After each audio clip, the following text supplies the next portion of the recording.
Yeah.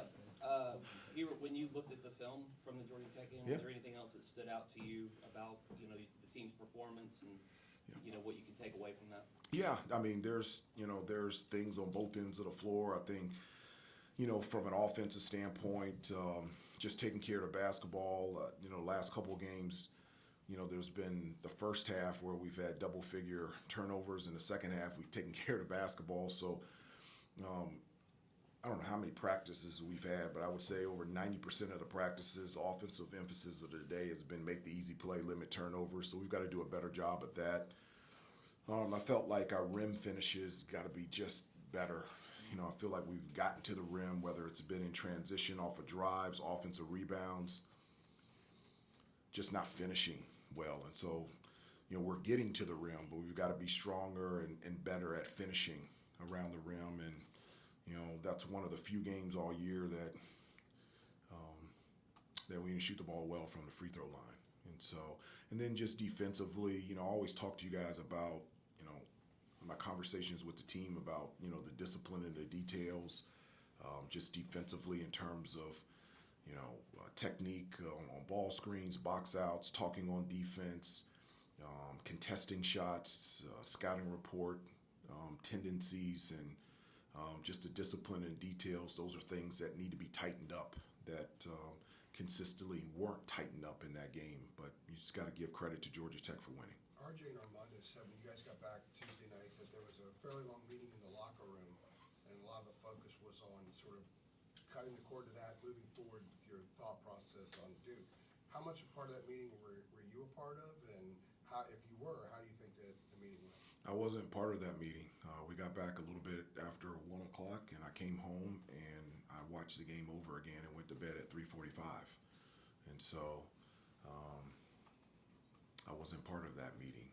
One of the things that I always do talk to the guys is that when there are moments of wind and rain and cloudy skies, you have a choice. You can stay down, you can point fingers, you can whine and complain and make excuses, or you can get back up and move forward and fight.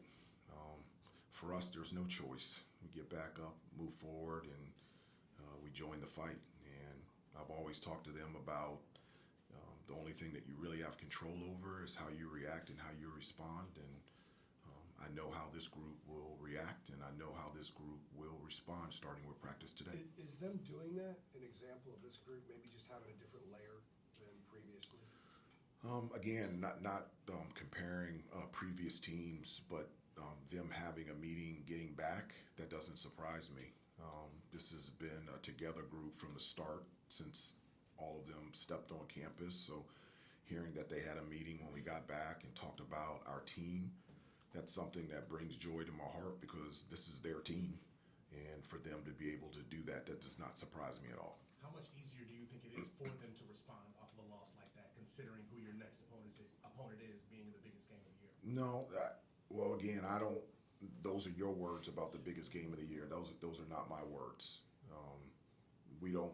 Our preparation and our practice is no different for this game compared to prior to the Georgia Tech game. We have 10 more games left in the regular season, and our approach is to prepare and to practice to the best of our ability and to put ourselves in a position to play our best. Just happens to be that we're playing Duke on Saturday. Hubert, Duke had some bumps in the road earlier in the season. Obviously, they've been hit hard by injuries, but does it seem to you like they're hitting their stride now, the past few games? Well, I think, they've always been a very good basketball team. I mean, injuries are always a part of basketball, and I don't, with the exception of Indiana in '76 that went perfect, there's always bumps in the road. So, I mean, I just, it is what it is. It's a very talented basketball team that obviously Philipowski, his ability to be able to score around the basket, draw fouls, get to the free throw line, and shoot from three, but also the spacing that they have. We've got 4 guys shooting over 40% from three, and so they feel very confident and playing very well, but we feel confident also. What do you remember from your time playing Duke as, when you were here? Just the same memories of of when I played Maryland, Virginia, Clemson, Florida State. Tough games, competitive games. Played them 3 times in the ACC final. Great matchups against unbelievable talent, but have the same memories of playing against NC State and Chris Corciani and Rodney Monroe and Tom Gugliotta. Hubert, you mentioned 1976 in Indiana. Like, is that? I was 6 years old. I know you're joking a little bit there. No. But he really was 6. Right. I was 6, and that was the year that we won the Olympics, and my uncle was on the team, and I was in Montreal, and with Coach Ford and Mitch Kupchak, And you rode back with the gold medals. yeah. So '76 Some was of a us pretty know the good story. year. It was a pretty good year. Thank you, Clint. Appreciate it. Well, I was gonna say, like, is that? I mean, is that an important lesson for now? That okay, you're not gonna go 20-0 in the ACC. Like, I mean, is that an important piece to just maybe mention or remind these guys it's okay that you lost an ACC? Everything's not lost. Is that? No, I think it's always important to focus on what is real. I'm not a narrative guy. I think things have shifted to narratives, which is a little bit of truth and a little bit of falseness.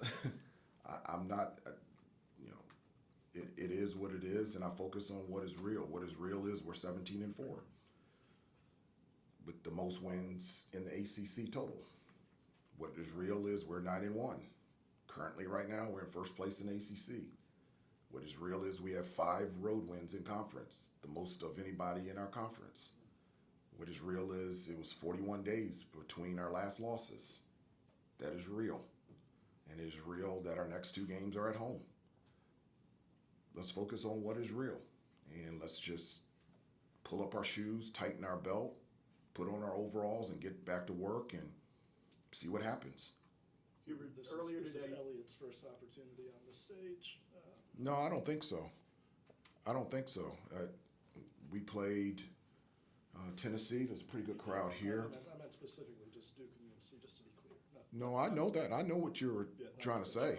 I'm just saying that we've been on this stage before. We played UConn at the Garden. That stage was pretty good. Tennessee was pretty good. Everywhere that we've played, the environment's been pretty good. I mean, you go to Georgia Tech on Tuesday, that environment was pretty good. I was going somewhere else with it. Okay, go ahead. I'm sorry. I just then go. I know, I'm slow. When you were recruiting him, he was your first point guard, I think, that you recruited as a head coach. What stood out about him, maybe some of those intangible things that really, made you believe in him and made you want him to kind of be the guy? Well, I don't know what your meaning of being the guy means. So your point guard. He was the first point guard that you recruited. well, we have a number of point guards. RJ's a point guard. Seth is a point guard. I want as many playmakers out there on the floor as possible. So we have a number of point guards and playmakers. But for Elliott, there's many things that I loved about him from the start. His toughness, his commitment to winning, how he celebrates the success of his teammates even more than his success. Obviously, his passing ability and his ability to be able to get to the rim and finish, make others better. He's always been about team, and that's something that I've always wanted in a player that just naturally puts team first, and that's what Elliott does every day. earlier today, John Shire was talking very complimentary about you and kind of the similarities and how much respect that he has for you in that you both followed Hall of Fame coaches at really high-profile programs. Do you kind of feel a kinship with him? And have you guys kind of compared notes, like when you're at Amelia Island or one of those, as to what it's been like and what kind of challenges there are? No, I do. I have tremendous respect for John. I was a huge fan of his as a player when I worked for ESPN. He's continued that as a head coach. His ability to coach, but to connect with the players and pull out the best out of them on the court, in the classroom, in the community is just what he's done in his first 2 years, which is absolutely fantastic. In regards to conversation and being able to spend time together to talk, you know, that's one of the things that I wish that us as coaches had time to do. We just don't have time to do that. And I just think it would be great where there was an environment where all of us can share stories and get to know each other and be able to spend time together. And but both of us have 3 kids. His are younger than mine, and but we got busy lives. A little bit. Coach, I'll be remiss if I want to ask you this question. You have to be about 4 or 5 years old, I'm thinking this, when your uncle made the bank shot in this game coming up. Yeah. Talk about that. He used to talk about it all the time. Yeah. Whether or not he was aiming for the switch, but he ended up banking it in. Talk about that a little bit. No, you know, it's interesting. My dad only allowed me to go to 1 camp per summer. And so I couldn't, you know, back then there wasn't AAU. And so the only camp that I picked was to come here to Coach Schmidt's basketball camp. And so every afternoon there would be a clinic by a former player. And every year it was my uncle, and they had him replay that shot. And I want to say 70% of the time he hit it. But I mean, that didn't surprise me. He's the best shooter that I've ever been around. I know people talk about Steph Curry, and he is, but I'm biased. My uncle was the best. I've just never seen anybody have a pull-up jumper like his. And so it doesn't surprise me that he hit it so many times in replay, trying to relive that moment that he sent the game into overtime. Got time for a couple more? Hubert, how have you seen Philipowski's game evolve this season, playing without Lively in the middle beside him and being the lone big on the floor for a lot of the time? Yeah, you know, he's, you know, just his ability on the offensive end as a 5 is just very difficult because he can handle the basketball. He's a point guard. I mean, his ability to be able to pass, he can get a rebound, advance the ball up the floor, and make plays. Anybody with that type of size, he's aggressive. He can draw fouls. He can shoot from 3.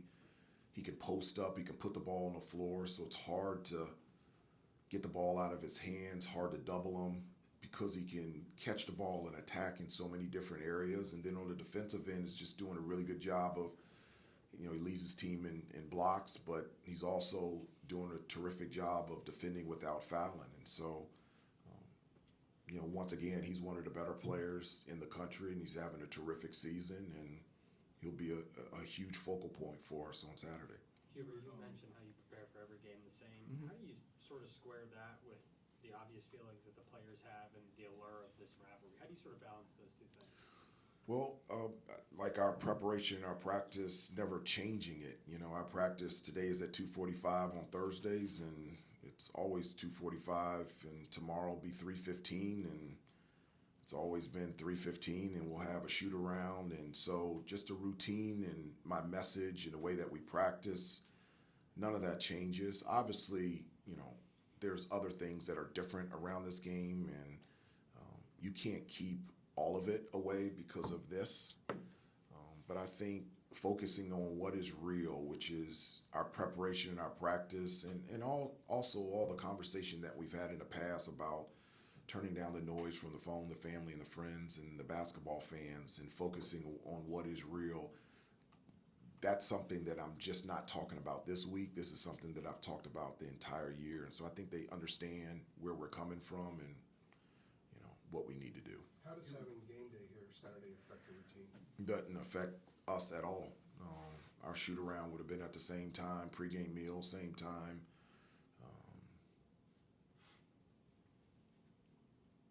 That's noise, and not in a bad way. But as I said before, you know, the guys have asked me what is the definition of noise, and I said anything that doesn't help you become a better player, a better person, and a better teammate. And as wonderful it is to having ESPN Game Day here, I don't see it helping us box out and defend Philipowski. I don't see how that helps us make a 3 or a free throw. And so even though it's terrific, that's noise, and we just have to focus on what is real. Thank you, Coach. Thanks.